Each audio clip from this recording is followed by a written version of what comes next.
अस्सलामुअलैकुम रहमतुल्लाहि व बरकातुहू। दोस्तों, आज का ये वीडियो भी किसी एक औषधि पर यानी एक दवाई पर नहीं है, बल्कि ये एक मर्ज़ पर है, एक मरीज़ पर है। आप सोच रहे होंगे कि डॉक्टर साहब ने मरीज़ पर वीडियो बनाना क्यों शुरू कर दिए। उसकी वजह यह है कि ये भी एक ऐसा मरीज़ है जो हज़ारों में एक आध या दो ही पेशेंट पाए जाते हैं। और शायद आज इस मर्ज़ का मैं आपको नाम ले रहा हूँ कि आपको शायद मैं हो सकता है आपने ट्रीटमेंट दिया हो ऐसे मरीज़ को या ना ही भी दिया हो। आज बात कर रहे हैं हम आपको स्किन गोनोरिया की। इसके कॉजेज़ का तो पता नहीं है पूरे तौर पर कि क्यों हो जाता है, लेकिन जब उसकी केस हिस्ट्री ली गई तो मालूम ये पड़ा कि या तो किसी जहरीले कीड़े ने या किसी काटा है, या ये मुमकिन हो सकता है कि कभी उसके जूते में, यानी जूता जब पहन लिया जाता है तो जब वो कुछ छोटा होता है तो कहीं एक जगह ज़्यादा चुभता है, जिसको अक्सर साधारण भाषा में कहते हैं कि जूते का काटना, या आम भाषा में कह सकते हैं। और वहाँ एक दाना सा बन जाता है, उस दाने में पानी सा होता है, और जब उसे खुजा लिया जाता है तो वो स्किन के अंदर स्किन को गलाता रहता है। और शुरू में उसका हाल ऐसा होता है जैसे कि एक्जिमा का होता है, लेकिन कभी कभी ऐसा होता है कि ये बहुत तेज़ी से फैलता है, दिन दूनी रात चौगनी तरक्की करता है, ये कह सकते हैं। आज ऐसे ही केस के बारे में मैं आपके साथ में डिस्कस करने जा रहा हूँ, स्किन गोनोरिया। मैं पहले और बाद के दोनों के फ़ोटो भी आपके इस मूवी में डालूँगा। और चूँकि मुझे खुशी इस बात की है कि ये केस 10 दिन में सॉल्व हो गया। और ये केस है एक महिला का, यानी एक लड़की का, जो कि गांव के रहने वाली थी।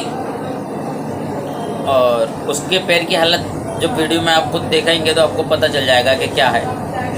इतनी ख़तरनाक हो रही थी कि शायद अगर मेडिकल यानी कि एलोपैथी मेडिकल में सर्जिकल के मैं वो जाती तो शायद वो लोग ये कह देते कि भाई इसके गोश्त को काटना पड़ेगा और इसकी पट्टी करनी पड़ेगी।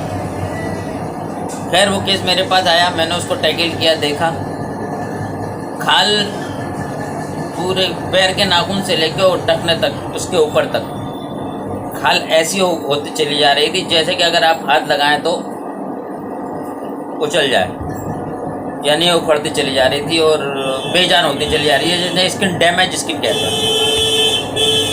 डैमेज स्किन का मतलब ये होता है कि वो खाल बिल्कुल अपनी जान छोड़ देती है, और कहते हैं कि नई खाल का आना। जब नई खाल आती है तो ऊपर की खाल डैमेज हो जाती है, वही उसका हाल हो रहा था। लेकिन एक के बाद एक स्किन की एक पर, दूसरी पर, तीसरी पर, वह दोनों ही जख्म का रूप धारण करते चली जा रही थी और गलती चली जा रही थी। इसलिए मैंने उसका नाम स्किन गोनोरिया दिया है, और शायद उसका यही नाम भी है, क्योंकि गोनोरिया में भी यही होता है, जख्म कांटों की तरह एक के अंदर एक, एक के अंदर एक, नसों के अंदर नसें पड़ती हैं, और वो जख्म ख़त्म ही नहीं होता, बल्कि गांठ की शक्ल में उसके अंदर नसों के अंदर पिरता चला जाता है। अक्सर जख्मों में गोनोरिया पाया जाता है जो बहुत मुश्किल ठीक हो पाता है। अक्सर शुगर वालों को ये मर्ज ज़्यादा होता है गोनोरिया का। खैर, तो वो मेरे पास आई, मैंने उनको जो दवाई दी थी तो मैंने उसको समझ लिया पूरे तौर पर। तो सबसे पहले तो मैंने उसको S5 और APP का लोशन दिया लगाने के लिए आते ही। उसके बाद मैंने उनको 5 दिन की दवाई दी।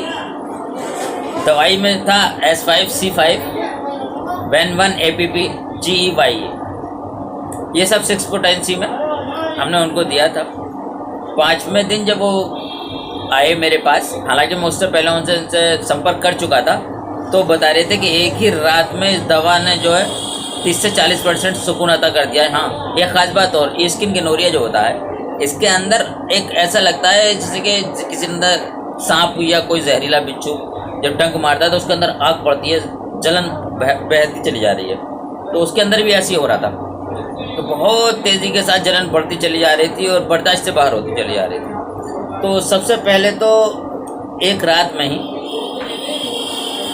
उसका गोनोरिया के वो जो जलन थी, जो शिद्दत के साथ बढ़ती चली जा रही थी, वो ख़त्म हुई। ख़त्म नहीं हुई यानी कि कम हो गई, बहुत कम हो गई। और उसके फिर उसके बाद जो धीरे धीरे 5वें दिन जो है बिल्कुल वो ऐसा हो गया जैसे कि ना मात्र एक मर्द होता है। मैं वो भी फ़ोटो आपके सामने पेश करूँगा। और फिर मैंने उसको 5 दिन की दवाई यही और दी, और लगाने के लिए वही S5 और G5, तो सॉरी G5 मैंने मेडिसिन बनाया, इसके लिए उसका नाम बना रहा हूँ। S5 और APP मिला करके मैंने उसको लगाने के लिए लोशन में गुलाब जल में दिया। और दिन में मैंने उसको कहा कि कभी कभी इस पर गोले का तेल भी लगा लिया करो। आज अल्लाह का शुक्र है कि वो मरीज़ 99% ठीक है। वो इत्तेफाकन वो लोग दवाई लेने नहीं आ पाए थे 10 दिन के बाद, तो फिर तो ठीक हो गया, लेकिन अंदर से उनके दाने उठने शुरू हो गए थे। मैंने उनको कहा दोबारा दवाई दे दी, इंशाल्लाह वो पेट ठीक हो जाएगा। लेकिन स्किन पे S5 और APP का ऐसा इतना अच्छा प्रभाव है, शायद जैसे खाने में टेस्ट बनाने के लिए अगर नमक डालते हैं तो मज़ा आ जाता है रोटी में। बस यही कहूँगा जैसे कि एस्कोरोफोरोलोसो के बगैर इलेक्ट्रोहोम्योपैथिक अधूरी है, इसी तरह स्किन के में S5 और APP के लिए कोई के बगैर स्किन का कोई भी मेडिसिन पूरा नहीं किया जा सकता। खैर बहुत बहुत धन्यवाद। गर्मी हो रही है, मैं बहुत ज़्यादा बात नहीं करूँगा। इससे पहले मैंने वीडियो बनाया था, वो भी मरीज़ पर था, काफ़ी लोगों ने पसंद किया, लेकिन कमेंट किसी ने नहीं किए। लाइक कीजिए, कमेंट्स कीजिए, सब्सक्राइब कीजिए, क्योंकि आपकी लाइक ही हमें आगे बढ़ाने का हौसला देगी।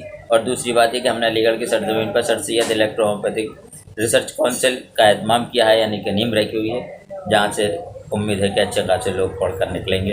बहुत बहुत धन्यवाद आपकी।